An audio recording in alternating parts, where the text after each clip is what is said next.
नमस्कार, उत्तराखंड की खबरें लेकर मैं हूं आपके साथ संदीप निरंजन सरकार। दिल्ली में आज मुख्यमंत्री पुष्कर सिंह धामी ने प्रधानमंत्री नरेंद्र मोदी से शिष्टाचार भेंट के दौरान सीएम धामी ने प्रधानमंत्री मोदी से उत्तराखंड के विकास संबंधित कई मुद्दों पर विस्तार से चर्चा की।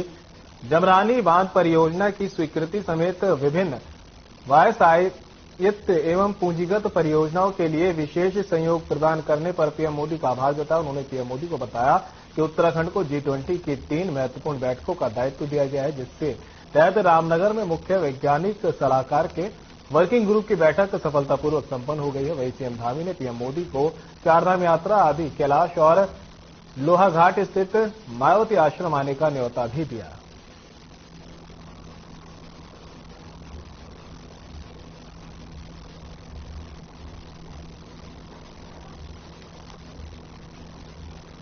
चारधाम यात्रा पर जाने वाले यात्रियों के लिए खुशखबरी सामने आई है। एआरटीओ कार्यालय में ग्रीन कार्ड और ट्रिप कार्ड बनवाने के दौरान यात्रियों को अब गर्मी में पजीरत नहीं झेलनी पड़ेगी। एआरटीओ कार्यालय में वातानुकूलित यात्री प्रतीक्षालय का निर्माण पूरा हो चुका है, जिसका लोकार्पण परिवहन मंत्री चंदन रामदास ने किया।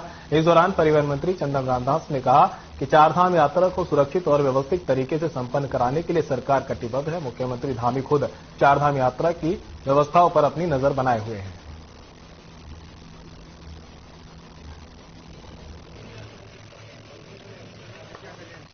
मात्र 20 दिन बचे हैं।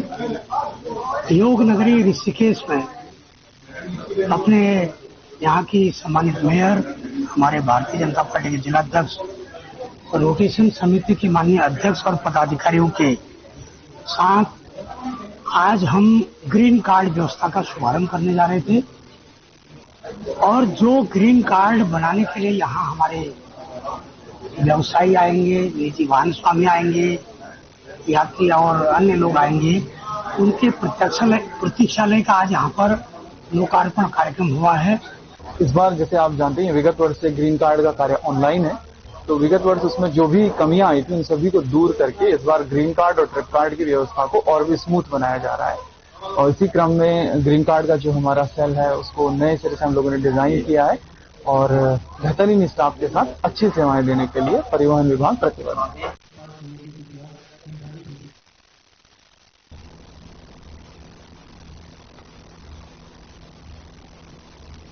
उत्तराखंड के पूर्व शिक्षा मंत्री अरविंद पांडे प्रदेश में सीबीएसई पाठ्यक्रम में एनसीईआरटी की पुस्तकें लागू करने के लिए जल्द प्रदेश के शिक्षा मंत्री धन सिंह रावत से मुलाकात करेंगे। सीबीएसई पाठ्यक्रम में एनसीईआरटी की पुस्तकें लागू करने का फैसला बीजेपी सरकार ने किया था और अभिभावकों को राहत पहुंचाने का भी पूरा प्रयास किया। अब एक बार फिर से उत्तराखंड के पूर्व शिक्षा मंत्री अरविंद पांडे ने कहा कि बतौर शिक्षा मंत्री उनके शासनकाल में उनका प्रयास यही रहा था कि सीबीएसई पाठ्यक्रम में एनसीईआरटी की पुस्तकें सभी स्कूलों में लागू हो ताकि छात्र छात्राओं को उच्च गुणवत्ता की शिक्षा प्राप्त हो सके।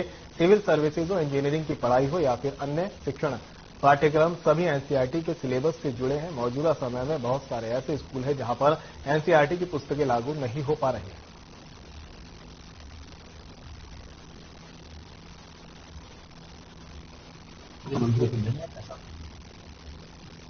मैं इसके लिए अपने विभागीय मंत्री जी से मिलूंगा मैं, और निश्चित ही एनसीईआरटी यह जो किताबों का चलन इस उत्तराखंड प्रदेश में हमारी सरकार ने किया, यह बहुत ही एक अच्छी क्वालिटी की किताब है। जब बच्चे सिविल सर्विसेज में, इंजीनियरिंग में या किसी कंपटीशन में भी जाते हैं तो एनसीईआरटी का पाठ्यक्रम को ही अपना बेस मान के प्रतियोगिता में जाते हैं। हाँ, बिल्कुल सही बात।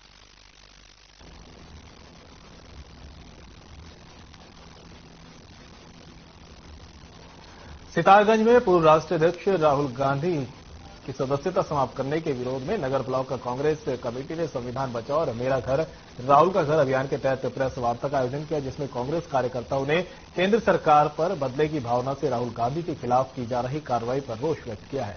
वहीं कांग्रेस ने केंद्र सरकार पर हमला बोलते हुए कहा कि सरकार राहुल गांधी की भारत जोड़ो यात्रा से घबरा गई, जिस कारण राहुल गांधी की संसद की सदस्यता रद्द की गई। कांग्रेसियों का कहना है राहुल गांधी के बंगला खाली करने के नोटिस देने के बाद हर कांग्रेसी का घर राहुल गांधी का घर है।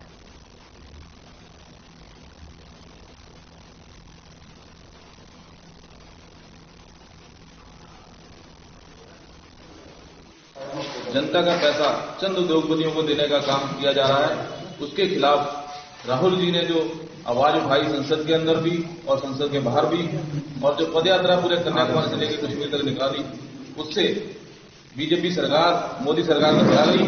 और जो सवाल उन्होंने पूछे उनका जवाब देने के बजाय कि संसद में कोई सवाल ना पूछे उनसे, एक षड्यंत्र के तहत उनको जो है पहले सजा कराई गई, उसके बाद बहुत जल्दी उनकी सदस्यता खत्म कर दी गई, फिर उनको घर से भी बेघर करने का काम जो नोटिस दिया गया, उसके खिलाफ पूरी कांग्रेस पार्टी पूरे देश भर में आंदोलन कर रही है। इसी के तहत हम जय भारत सत्याग्रह का कार्यक्रम पूरे महीने भर का है। हिंदुस्तान की आजादी से लेकर अंग्रेज ने जब देश के आजादी के लिए मारा, तब से आज तक सही तरीका चल रहा था। लेकिन जब से प्रधानमंत्री जी मोदी जी बने, तब से देश को कहां ले जाएगा, कहां जाएगा देश, कोई पता नहीं चल रहा है।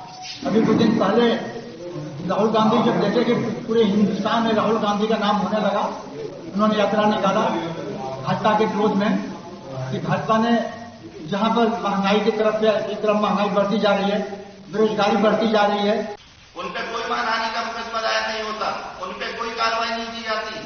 एक देश के सर्वोच्च पद पर बैठा हुआ व्यक्ति हमारे प्रधानमंत्री जी वहां जाकर ऐसे शब्दों का प्रयोग करते हैं कि वो कहते हैं कि मेरे को शर्म आती है कि मैंने ऐसे देश में जन्म लिया। राहुल गांधी जी ने बेरोजगारी, महंगाई, अर्थव्यवस्था और मुद्दों पर कहा कि भारत अच्छी स्थिति में नहीं है। भाजपा ने पूरे देश में केरोसिन छिड़क रखा है। आपको एक चिंगारी चाहिए और हम बड़ी मुसीबत में पड़ जाएंगे। मुझे लगता है कि यह विपक्ष कांग्रेस की भी जिम्मेदारी है। जो लोग राज्यों और धर्मों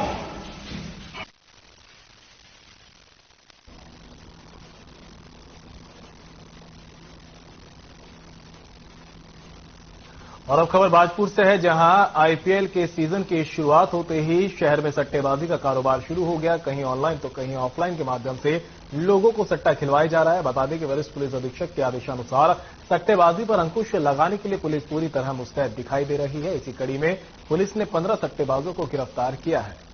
ये तस्वीरें बाजपुर से आपको दिखा रहे हैं, जहां पर अब पुलिस सट्टेबाजों पर नकेल कसने में जुट गई है। 15 सट्टेबाजों को गिरफ्तार किया है।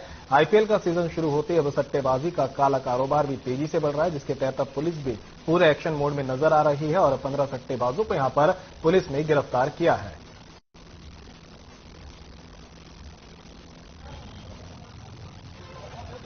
देखिए, वरिष्ठ पुलिस अधीक्षक उधम सिंह नगर महोदय द्वारा जुआ और सट्टे के खिलाफ एक अभियान चलाने के निर्देश निर्गत किए गए हैं, जिसके क्रम में कल दिनांक 1/4/2023 को मुखबिर की सूचना पर उनके द्वारा सूचना दी गई कि ये महाराजा पैलेस जो दोराई पर होटल है, उसमें जो है कुछ व्यक्ति जो है जुआ खेल रहे हैं। इस पर हमारे एसएसआई विक्रम धामी के द्वारा एक टीम गठित की गई। मैं भी सही मौके पर गया था बाद में।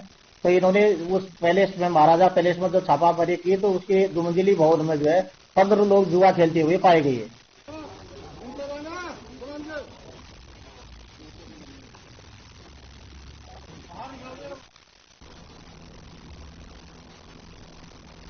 प्रदेश सरकार द्वारा अवैध अतिक्रमण पर चलाए जा रहे बुलडोजर अब जल्द ही पैठानी बाजार पहुंचने जा रहा है, जिसके लिए पीडब्ल्यूडी विभाग ने अपनी तैयारियां पूरी कर ली है। वहीं पैठानी बाजार के व्यापारी और स्थानीय लोग सरकार के इस फैसले के खिलाफ सड़कों पर उतर आए हैं। वहीं इस पूरे मामले में कांग्रेस के पूर्व प्रदेश अध्यक्ष गणेश गोदियाल ने राज्य सरकार से मांग की है कि राज्य सरकार बुलडोजर चलाने से पहले व्यापारी और स्थानीय लोगों के साथ बैठकर वैकल्पिक व्यवस्था तैयार करे।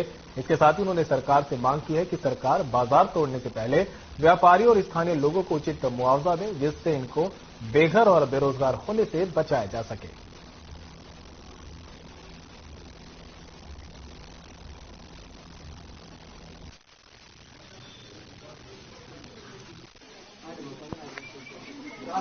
लेकिन मैं मंत्री जी को एक बात बताना चाहता हूं कि माननीय मंत्री जी, उस बाजार में सड़क बनने से पहले से मकान और दुकानें हैं, सड़क बाद में बनी है, तो सरकार उनका मुआवजा दे और उसके बाद जो आवश्यक चौड़ा करना है उसको करे। ये तुगलकी फरमान नहीं चलेगा कि बस मेरा वाहन फंस गया तो तोड़ दो वाहन, ये ठीक नहीं है। आप उनका मुआवजा दें और मुआवजे के बाद वो सड़क को चौड़ा करें। मुआवजा लोगों को मिलेगा, लोग अपना मकान खुद ही पीछे कर लेंगे उस मुआवजे के हिसाब से। लेकिन ये कि बिना मुआवजे के लोग अपना मकान तोड़ दें, ये लोकतांत्रिक मूल्यों के विपरीत है। ये है कि या तो इन्होंने पीडब्ल्यूडी वालों ने या सरकार ने पहले तो किसी को सूचित नहीं किया, जब मकान बन रहे तब तो किसी को सूचित किया नहीं, किसी को बताया नहीं। अब अचानक ही जो है कल नोटिस दे दिए हैं पूरे, तो इससे तो लोग बिल्कुल पलायन हो जाएगा। एक तो सरकार कह रही कि नहीं यहाँ पलायन रोको, और दूसरी तरफ ये कह रही कि तो उसका समाधान भी निकल सकता है। हम तो ये कह रहे हैं कि अगर सरकार चाहेगी तो यह तो थोड़ा सा यहाँ बाईपास का भी विकल्प है, और एक थोड़ा सा लोग अपने दुकानों के आगे जो 1-1 मीटर या जितना भी संभव है वो तोड़ देंगे तो उससे ठीक हो जाएगा। देखिए सर, अगर दुकान पे अतिक्रमण होगा, अगर दुकान टूटेगी तो हम लोग कहाँ जाएंगे? हम लोग यहाँ किराए पे आ रखे 5-6 साल हमें यहाँ हो गए, तो हम लोग, हमारे बच्चे कैसे पलेंगे, कहाँ जाएंगे हम लोग? तो क्या मांगते हैं कि ऐसे ना हो, ऐसे ना करें। कोई भी हो, सबका रोजगार यही है, सब लोग सड़कों पे आ जाएंगे, कहाँ जाएंगे लोग? कहीं लोग तो ऐसे हैं यहाँ पे कि नौकरी छोड़ के घर पे आ रखे हैं।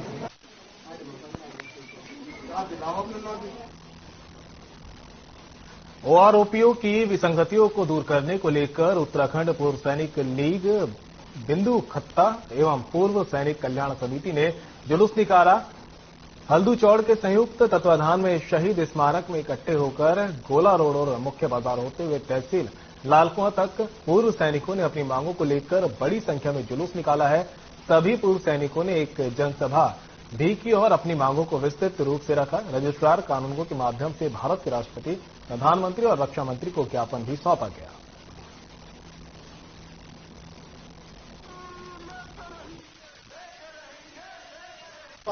सबसे पहले तो मैं आप लोगों का आभार व्यक्त करता हूं, मीडिया प्रभारियों का। हमारे पूर्व सैनिकों की जो विसंगतियां हमारे ओपीआर उसमें, तो उसको दूर करने की मांगे हैं। नंबर 1 फैमिली पेंशन और डिसेबिलिटी पेंशन, एमएसपी, तो ये हमारी तो ये जो आज तक 2019 में जो हमारी फर्स्ट ओआरओपी का जो विसंगति आई, तो सेकंड में बिल्कुल भी इसको दरकिनार करके उन्होंने जेएसओ को अलग कर दिया और अफसर को आगे बढ़ा दिया।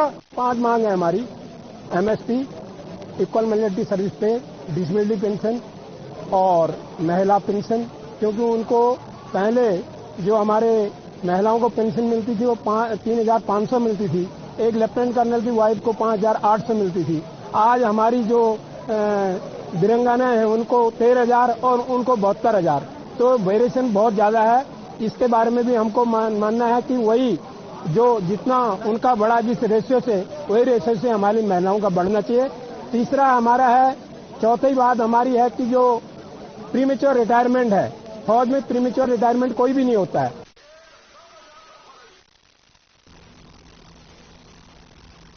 उधमसिंह नगर जिले के किच्चा तहसील अंतर्गत खुरपिया फार्म में विवादित भूमि का मामला लगातार तूल पकड़ता जा रहा है। खुरपिया फार्म में न्यायालय के आदेश पर भूमि का कब्जा लेने वाली पन्ना विनय शाह ने 35 पूर्व कामगारों के परिजनों को आवासीय भूमि दान देने की घोषणा कर दी। किच्चा के खुरपिया में स्थित केसर एंटरप्राइजेस की विवादित भूमि पर सरकारी तंत्र के सहयोग से कब्जा लेने वाली पन्ना विनय शाह पुत्री जीवनलाल ने विवादित भूमि पर वर्षों से काबिज 35 परिवारों को रिहायशी भूमि को दान करने की घोषणा की। इससे पूर्व फार्म स्वामी पन्ना विनय शाह के फार्म हाउस पहुंचने के बाद ग्रामीणों ने उनका जोरदार स्वागत किया और भूमि दान देने की घोषणा पर आभार जताया है।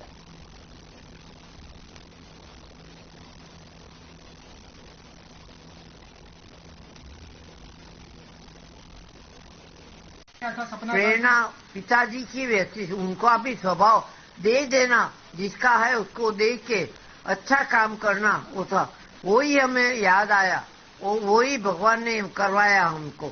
और मोदी जी ने और ये दोनों जन वही करते हैं देश के लिए कि उसका उन्नति होए और लोग भी खुशी होए। खुशी से जो रहते हैं उसका जीवन भी अच्छा जाता है, देश के लिए और अपने लिए, दोनों का। मतलब हाँ, सब मर गए सर। हाँ, हमारे आदमी यहाँ बंगले में मालिकगिरी करते करते मर गए। लेकिन रोज धमकी देते हैं कि ये गांव उठाएंगे, हम बच्चे लेके कहाँ जाएंगे। ये मैडम के आने से हमें सर बहुत खुशी मिली है, बहुत ताकत मिला हमें। नीट की वो कोचिंग कर रहा है और मेरी बेटी बार में पढ़ रही है। मैंने कहा हमारा नेट का कनेक्शन हो जाए और हमको सारी सुविधा मिल जाए बस। मैडम ने क्या आश्वासन दिया आपको? मैडम कह रहे बस आप चिंता मत करो, सब कुछ हो जाएगा आपका। तो हम तो मैडम ने कह दिया कि जो जहाँ पे बसा हुआ है वो बसा रहेगा वहीं पे। हाँ, वो वहीं रहेंगे। तो कैसी खुशी है यहाँ पे? बस खुशी का माहौल है, देख रहे हैं आप।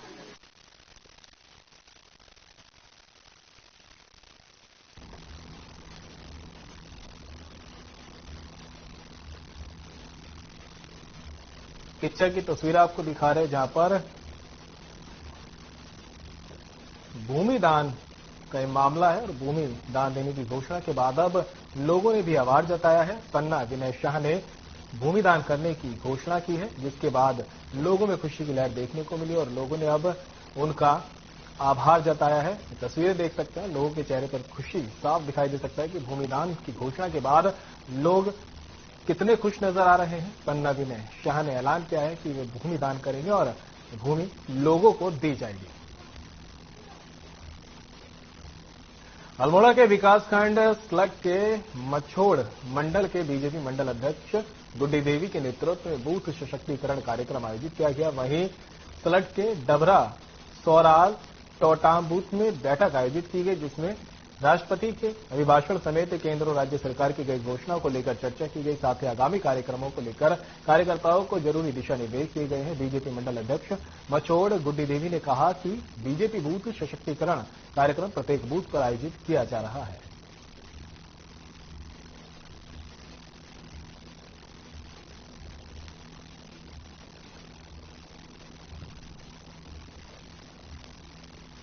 पौड़ी श्रीनगर रोड पर गंगा दर्शन मोड़ के पास बीती देर शाम को एक लेपर्ड कैट के मृत अवस्था में पाए जाने का मामला सामने आया है। जानकारी देते हुए रेंज अधिकारी पौड़ी नागदेव रेंज ललित मोहन सिंह नेगी ने बताया कि वन विभाग को पौड़ी श्रीनगर रोड पर गंगा दर्शन मोड़ के पास एक गुलदार के शावक के मृत अवस्था में मिलने की सूचना मिली। बताया कि वन विभाग की टीम मौके पर पहुंची। वहीं वन विभाग की टीम ने लेपर्ड कैट के शव को कब्जे में ले लिया। बताया कि लेपर्ड कैट का पोस्टमार्टम करवाकर अग्रिम कार्रवाई की जाएगी।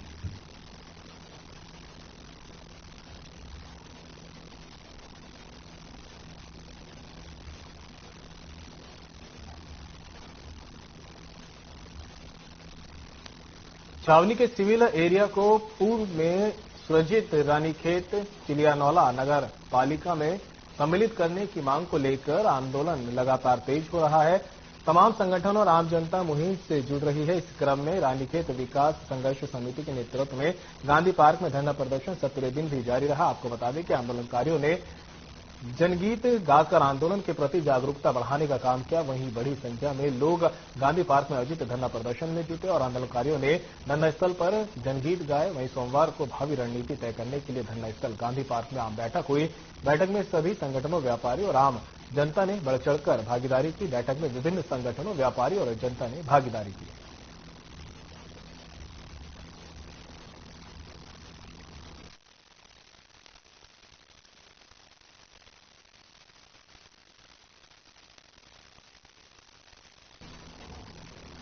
आईपीएल का 16वां सीजन शुक्रवार से शुरू हो चुका है और पुलिस सट्टेबाजों पर नजर बनाए हुए है। सट्टेबाजों को रोकने के लिए नैनीताल पुलिस से तैयारी में जुटी है। इस संबंध में हल्द्वानी पुलिस क्षेत्राधिकारी भूपेंद्र सिंह धोनी ने बताया कि आईपीएल शुरू होने पर क्षेत्र में सट्टे लगाए जाने की सूचना मिलती रही है, लेकिन स्पष्ट न होने पर कार्रवाई होने में देर लगती है। लेकिन उसके बाद भी नैनीताल पुलिस अपने तरीके से आईपीएल शुरू होते ही एक्टिव मोड पे है। साथ ही ऑफलाइन और ऑनलाइन आईपीएल सट्टा लगाने वालों की जानकारी जुटाई जा रही है। एसओजी और साइबर क्राइम से संबंध रखने वाली टीम को सट्टे की जानकारी रखने और कार्रवाई करने के लिए कहा गया है।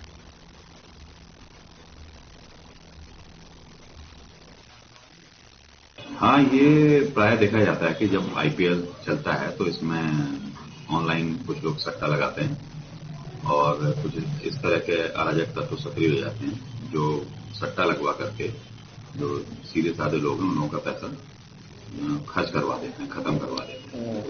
इन परिस्थितियों को देखते हुए हमारी एसओजी टीम और जो हमारी साइबर टीम है ये अपना ऑनलाइन और जो भी हमारा सर्विलांस का तरीका उस तरीके से इसको देख रही है और जनता से भी कभी कोई ऐसी इस तरह की हमें शिकायत मिलेगी तो उसको भी हम लोग संज्ञान में लेंगे।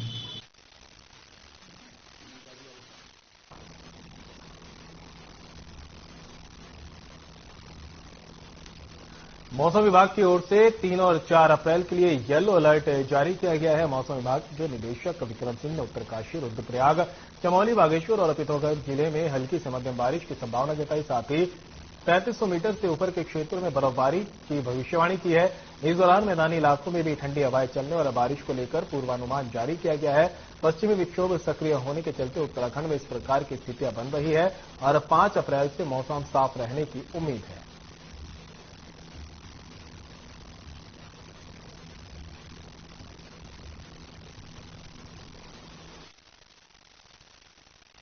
तो सीवियर थंडरस्टॉर्म एक्टिविटी है किसी लोकेशन पे, वो करीब आधा 1 घंटा ही चलती है, इससे ज्यादा नहीं रहती हैं। तो उस दौरान कम से कम प्रिकॉशन लेना चाहिए। विशेषकर पहाड़ों में देख रहे हैं कि जो भेड़ बकरी हैं, जो चराने जाते हैं लोग या भेड़ बकरियां भी है, तो उनको नुकसान इस दौरान होता है। तो 3-4 में फिर से जो एक्टिविटी है, एक पश्चिम विक्षोभ और भी निकलेगा, उससे भी थोड़ी एक्टिविटी दिख रही है, पर उतनी ज्यादा नहीं।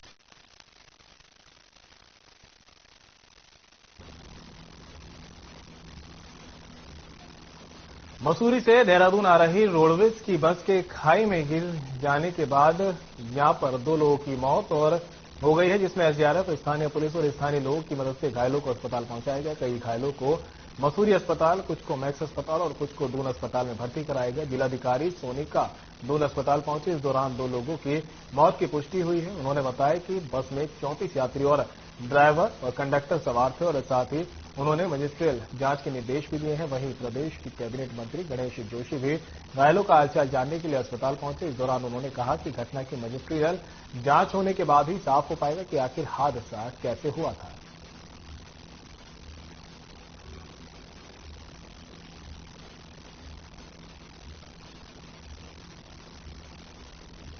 लगभग 40 लोग इसमें सवार थे और गज्जी बैंड के पास मस्जिद जिसमें सामने आएगा क्या कारण है कि बस 70 फीट गहरी खाई में गिर गई। 2 लोगों को ब्रॉड डेड मैक्स में लाया गया है। 2 लोग सीरियस हैं तो मैक्स में हैं। 3 लोगों को प्राथमिक उपचार करके उनको छुट्टी दे दी गई है और अभी 14 बड़े लोग और 5 बच्चे उनको यहां पर लाया गया है। हमारे एसडीएम और रोडवेज के अधिकारी यहां पर हैं और जो इस प्रकार की घटना में तुरंत सहायता राशि दी जाती है। नॉर्मल घायल को 5,000 रुपए, थोड़ा सा अधिक 10,000 रुपए तुरंत कैश यहां पर दिए जा रहे हैं। मृतकों को जो 4-4 लाख रुपए दिया था वो दिया जाएगा। इस संकट की घड़ी में पूरी सरकार इनके साथ में खड़ी है। माननीय मुख्यमंत्री जी खुद बार-बार इसकी जानकारी ले रहे हैं। उसमें जो अभी तक लगभग बताए जा रहे हैं 24 पैसेंजर थे, 34 पैसेंजर थे और ड्राइवर और कंडक्टर और उसमें से कुछ लोग मैक्स में रेफर हुए थे, कुछ दून अस्पताल में और कुछ लोग मसूरी हॉस्पिटल में गए थे। दून में अभी 2 पेशेंट्स आए हैं, जो केसेस बताए जा रहे हैं और मसूरी में 2 केसेस ब्रॉड डेड बताए हैं कैजुअलिटी। और इसके अलावा वहाँ पे अभी 5 पेशेंट हैं जिनमें से 3 बिल्कुल ठीक है और अभी उन्हें वापस भेज दिया जाएगा और 2 पेशेंट हैं जिनका सीटी स्कैन और बाकी अलग जांचें।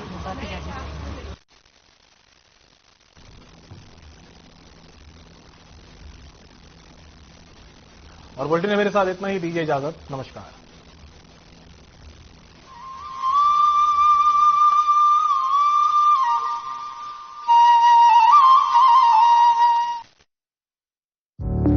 Through constant